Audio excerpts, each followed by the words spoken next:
दर्शकों, आप देख रहे हैं देश का सवाल। जी हां, 2027 की जंग का बिगुल बज चुका है। उत्तर प्रदेश की सियासत में अब सवाल सिर्फ सत्ता का नहीं बल्कि रणनीति का भी है।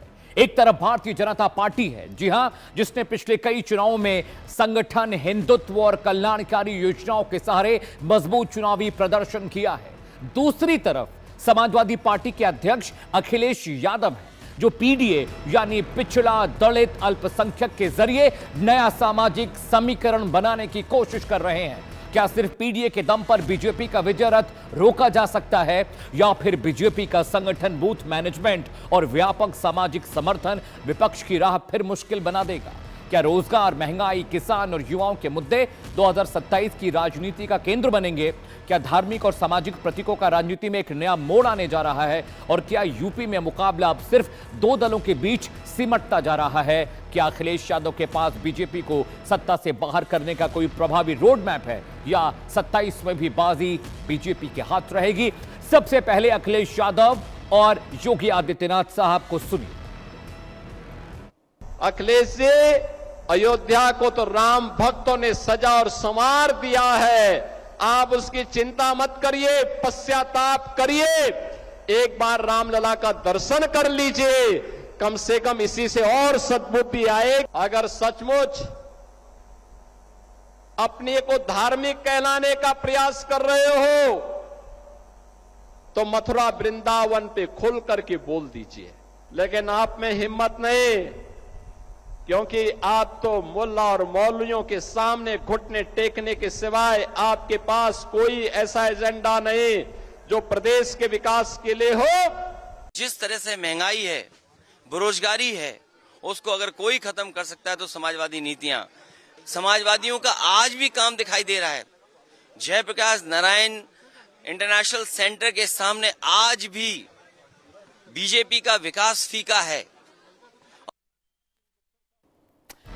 आपने योगी आदित्यनाथ साहब को सुन लिया, अखिलेश यादव को सुन लिया। एक मौजूदा मुख्यमंत्री हैं, एक पूर्व मुख्यमंत्री हैं। अब जरा पॉलिटिकल एक्सपर्ट्स क्या कह रहे हैं अखिलेश यादव की इस यात्रा निकालने के ऐलान को लेकर।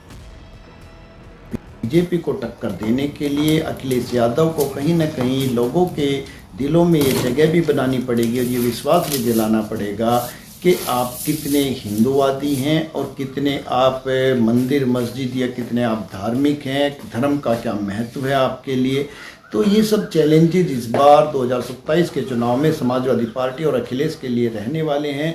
और बीजेपी से लड़ाई के लिए अखिलेश यादव आने वाले समय में क्या स्ट्रेटेजी अपनाते हैं और किस तरीके की यात्रा का वो अपना स्ट्रेटेजी रखेंगे, ये देखना पड़ेगा। रथ यात्रा निकालने की बात चल रही है अगस्त से, अगले महीने से, तो वो उसकी अहमियत काफ़ी बढ़ जाती है और बहुत दिलचस्प हो जाएगा देखना कि कैसे वो किस धार्मिक स्थल से, किस धार्मिक नगरी से ये यात्रा शुरू करते हैं और उसका असर कितना होता है।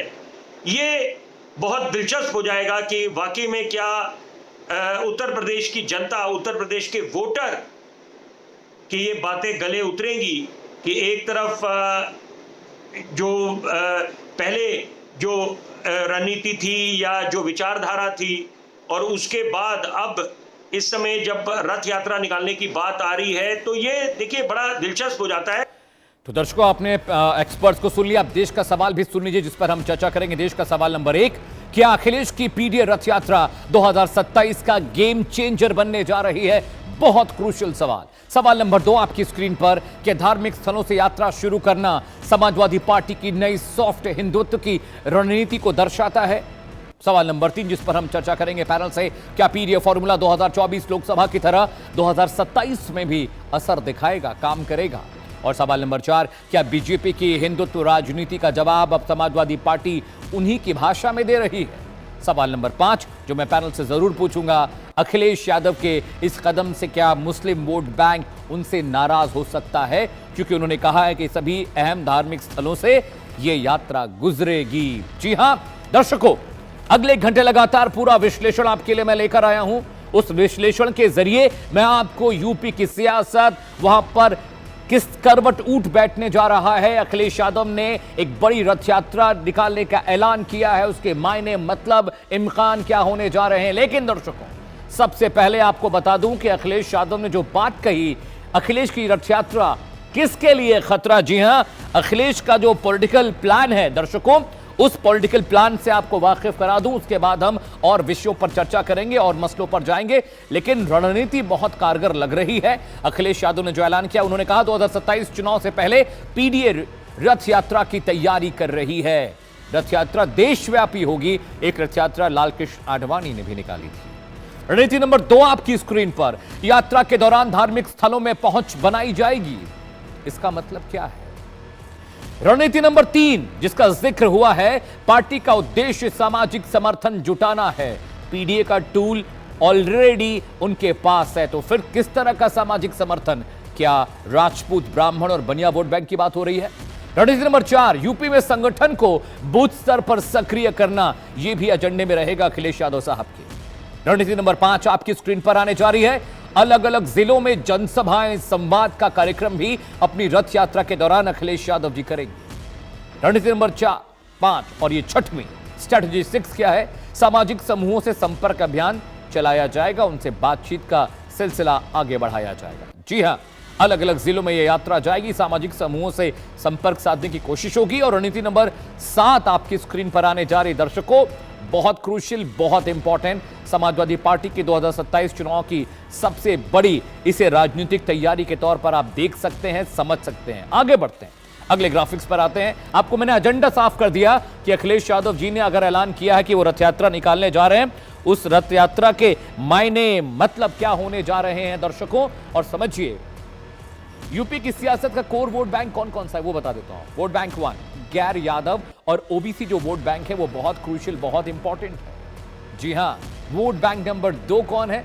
दलित, जाटव और गैर जाटव जो वोट बैंक है, उस पर फोकस रहने वाला है अखिलेश यादव साहब का भी और बीजेपी का भी। वोट बैंक नंबर 3 जो बहुत क्रूशियल है, मुस्लिम वोटर्स पर बीजेपी की भी निगाहें हैं और अखिलेश यादव की पार्टी का तो वो कोर वोटर रहा है शुरू से। वोट बैंक नंबर 4 क्या है? यादव वोट, बहुत क्रूशियल, बहुत इंपॉर्टेंट और शक्ति और ताकत Samajwadi party. Vote bank number 5 कौन है जिस पर सबकी निगाह रहती है? वो है महिला वोटर्स, महिला मतदाता भी बहुत क्रूशियल, बहुत इंपॉर्टेंट है यूपी विधानसभा चुनाव 2027 के लिए।